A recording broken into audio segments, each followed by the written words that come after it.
Assalamualaikum warahmatullahi wabarakatuh. Alhamdulillahirabbil alamin. Wassalatu wassalamu ala asyrafil anbiya'i wal mursalin wa ala alihi wa sahbihi ajma'in. Amma ba'd. Saudara bangsa tanah air, jadi SOS itu singkatan dari Save Our Souls, adalah sebuah teriakan dari seseorang atau kelompok orang yang nyawanya terancam. Misalnya seorang nakhoda kapal yang kapalnya membentur bukit karang, kemudian terjadi kerusakan di dinding kapal. Nah, karena bocor, kapal terancam tenggelam, sehingga sang nakhoda mengangkat bendera tinggi-tinggi dengan warna yang menyolok, dengan gerakan-gerakan tertentu. Nah, mereka yang dapat membaca Morse dan Semafor segera paham bahwa kapal itu dan para penumpangnya menghadapi bahaya tenggelam. Tetapi itu zaman tahun 50-an, tahun 60-an ketika saya masih muda menjadi Pandu Hizbul Wathan Muhammadiyah. Jadi itu zaman dulu. Nah, sekarang tentu ada alat yang lebih canggih lagi, ya, misalnya handphone atau alat lainnya yang lebih canggih lagi untuk mendeteksi dan mengawasi sejauh mana kapal yang naas itu menghadapi proses tenggelam ke dasar lautan. Nah, judul video singkat ini terdengar pesimistis buat sebagian orang, tetapi bagi sebagian yang lain mungkin realistis, tidak mengada-ada. Mari kita lihat sejenak bahwa di paruh kedua abad 20 ada dua negara, yang satu negara besar dan yang satu negara sangat besar, superpower. Keduanya lenyap dan hilang dari map atau peta dunia. Dua negara itu adalah Yugoslavia dan Uni Soviet.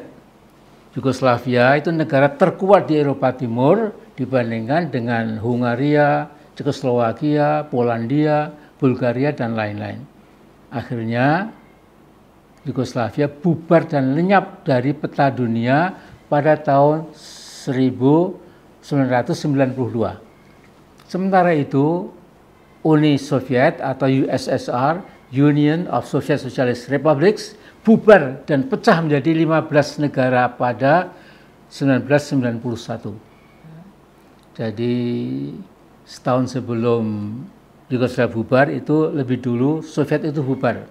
Jadi 15 negara, yakni Armenia, Azerbaijan, Belarus, Estonia, Georgia, Kazakhstan, Kyrgyzstan, Latvia, Lithuania, Moldova, Rusia, Tajikistan, Turkmenistan, Ukraina, dan Uzbekistan.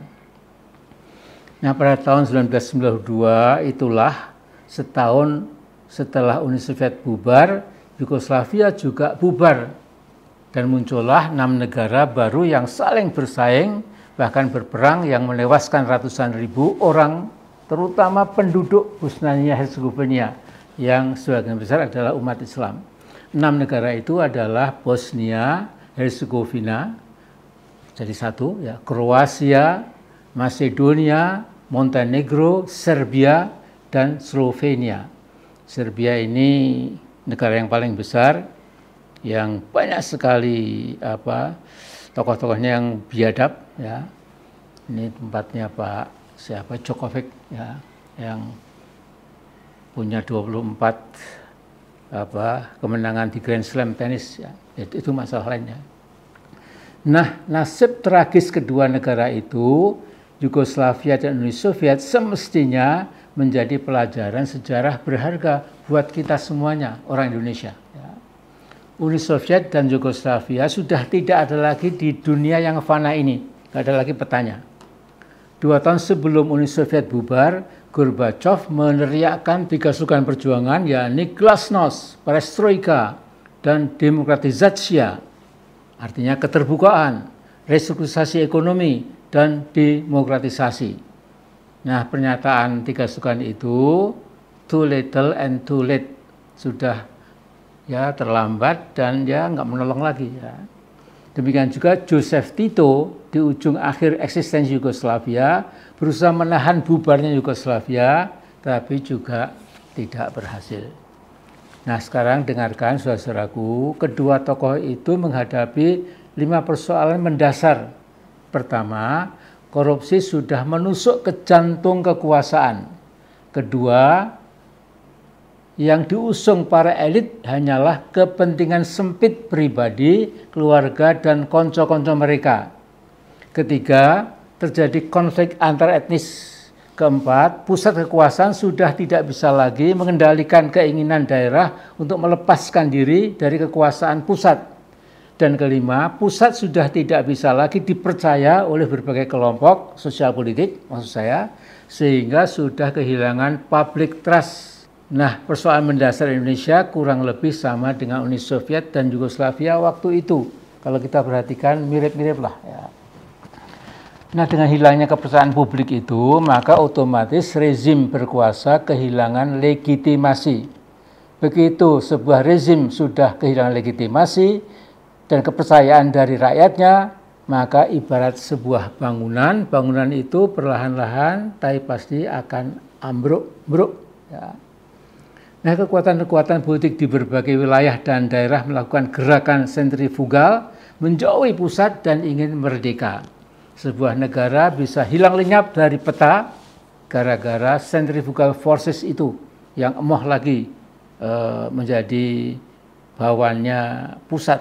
Nah, kita sekarang harus paham bahwa the past, the present, and the future, masa lalu, masa sekarang, dan masa depan Indonesia itu merupakan kesinambungan. Masa sekarang mengandung masa lalu dan masa depan ditentukan oleh masa sekarang ini. Nah, sekarang perhatikan, sejak merdeka dan berdaulat, bangsa Indonesia sudah mengalami banyak pemberontakan. Antara lain pemberontakan PKI Madiun tahun 1948. Kemudian pemberontakan DITII di Jawa Barat pimpinan Kartosuwiryo. Kemudian pemberontakan RMS, Republik Maluku Selatan, pimpinan Sumukil.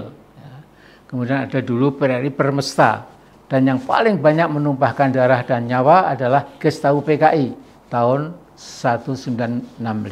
Gara-gara G30 PKI ini, Republik Indonesia pernah membekukan hubungan diplomatik dengan RRT, Republik Rakyat Tiongkok. Nah, mengapa Indonesia membekukan hubungan diplomatik dengan RRT? Karena RRT terbukti telah memberikan bantuan kepada G30 PKI, baik dalam persiapannya, pelaksanaannya, maupun pada masa-masa sesudahnya. Kalimat ini dapat ditemukan dalam buku Jejak Langkah Pak Harto. Nah, bisa kita beli bukunya. Ya. Kita menduga mengapa Mulyono dalam 10 tahun kekuasaannya sangat akrab dengan RRC, melebihi negara manapun juga. Mengapa? Ini pertanyaan yang tidak memerlukan jawaban. Hanya saja ada kata-kata Mulyono yang tidak pernah kita lupakan. Ketika PKI memberontak pada September tahun 65, kata Mulyono, saya kan masih balita, berumur 4 tahun. Masa ada balita PKI? Nah, apapun, ya, lewat video singkat ini saya hanya ingin mengajak kita bersama, anak-anak bangsa, agar Indonesia tidak bernasib seperti Yugoslavia dan Uni Soviet, bubar dan tenggelam. Ya. Apalagi sekarang adik-adik mahasiswa seluruh Indonesia yang dilokomotif oleh Badan Eksekutif Mahasiswa seluruh Indonesia, ya, ini jelas sekali sudah memotret Indonesia itu gelap. Menurut saya itu malah akan makin gelap. Ya. Jadi bisa tenggelam ya, kalau kita tidak hati-hati. Ya.